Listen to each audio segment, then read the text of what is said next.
You're listening to the Mechanic.com.au Smoko Sessions, where we put our premier community partners into the hot seat. This week's question is, what is the number one problem you think mechanics have when servicing your product category, and how to solve them? First up is Brendan from Penrite Oil. Probably the first challenge is what product to use. I think because on some models, we may have a recommendation where potentially we could put 24 oils against an application, out of our range because of what the manufacturer specifies for the vehicle. And on others, there may be only one, depending on what the manufacturer wants. But finding the right one can be pretty confusing for some people in the trade, and it is confusing because it's complicated. So that's probably the biggest challenge we have is to get people to look at things like the product selector, see what do you need for the car, do you have that product for the car? If you don't, then actually ring us and say, what do you have? Right? And then we can say, okay, that's okay to do that application with, or it's not okay to do that application with. Don't be afraid to lean on your preferred brand support channels, guys. That's what they're there for. Next up is Jeff from Ryco Filters. It's generally not too bad, I guess, with the exception of probably in-tank fuel filters, just the location and getting to them. It's a big job, generally having to pull back seats out. And, I guess at that point, if anything goes wrong, there's been a lot of time investment. So, we know that's a tough one for them. And maybe, I don't know, just in terms of on the same topic of time, just allowing, been quoting services and particularly for DPS, just know it's a newer product, and maybe just knowing how long that job's going to take and then quoting it and allowing for sufficient time. So they're probably sort of the more tricky situations we have with our filters. Great stuff, Jeff. Next is James from NGK. When it comes to oxygen sensors, the number one challenge is diagnosing the cause of failure so that it doesn't continue to occur. Many oxygen sensor failures are a result of something occurring upstream which has had a negative impact on the oxygen sensor. For example, if a vehicle started throwing a code saying that the sensor is not switching and the sensor was removed and found to have a broken element, we have found what caused the check engine light to come on, and replacement of the sensor will resolve the check engine light. However, what should follow on from this is an investigation as to the cause of the sensor element failing. If the sensor body has physical damage, then it can be put down to physical impact damage, but it could also be caused by excess water entering the exhaust system from a leaking head gasket. If the head gasket is not replaced, then the vehicle will continue to cause sensors to fail, and the problem has never really been solved. Good point, James. Always important to pinpoint the cause. Next up is Johnny from Sensory Batteries. If the vehicle starts the battery, it must be fine. And why would the customer want to buy a new one? The impression is you're trying to sell them something they don't really need. This mindset needs to change. You're actually helping your customer when you inform them that their battery is getting low on capacity and needs replacing. Batteries, unfortunately, have been labelled as a grudge purchase, yet they are so affordable when you look at the cost compared to fuel and oil in the vehicle during the same time period. The average car battery is 42 months. If the customer's battery is over 3.5 years old and the test result recommends replacing the battery, do the right thing and sell your customer a new battery. That definitely puts it into perspective. Next up is Ian from Bendix.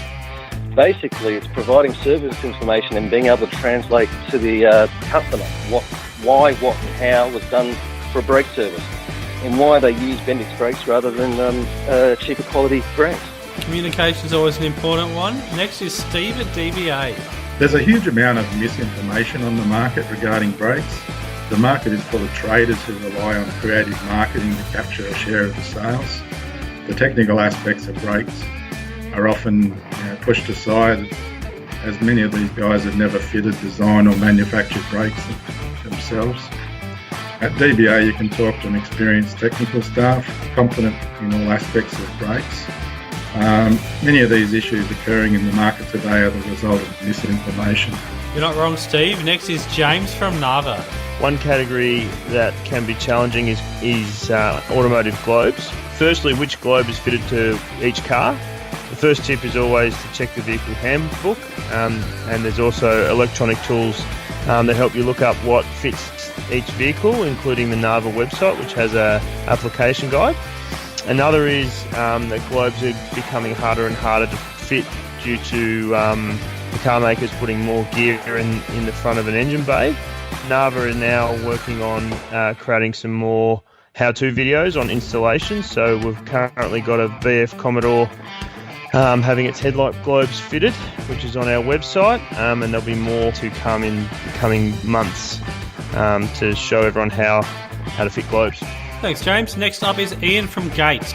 Again, probably going back to taking that system, the entire system approach. So particularly, and it's not just accessory belts, but even engine cooling. Most mechanics these days, when they're doing a timing belt, they don't just replace the belt. They'll buy a complete kit, and they'll replace the idlers and the tensioners and any seals or whatever else is in there, even water pump on many of those applications. Accessory belts, we're probably not trained to think that way, so we need to take that system approach. And same with cooling. When you change out a radiator, have a look at the hose, because it's probably been there, getting on to 10 years plus. So you need to have a look at that. Modern turbo engine, same scenario. Charge air coolers particularly don't have a long life. And when you're replacing a charge air cooler, look at the other parts around it, so particularly the turbo hose. Absolutely. Next up is Chris from Exeter Clutch. Yeah, it's been the same one for a few years now, and it's, when we do trade nights, we still keep getting asked the same question, and certainly dual mass flywheels and single mass flywheels. Some mechanics still sort of can't grasp, what they should be doing in this case. Should they replace it dual mass flywheel with a single mass, or what's the way of testing a dual mass flywheel? The best thing we can advise them to do is, there's a heap of technical information on our website, but the most important thing with changing a dual mass flywheel to a solid is informing the customer. Make the customer choose. There's, like I said, a lot of information that can be given to the customer about it. They need to know the pros and cons of both. So that's the most important thing, is education of the owner of the vehicle. Great point, Chris. Next is Will from Trico.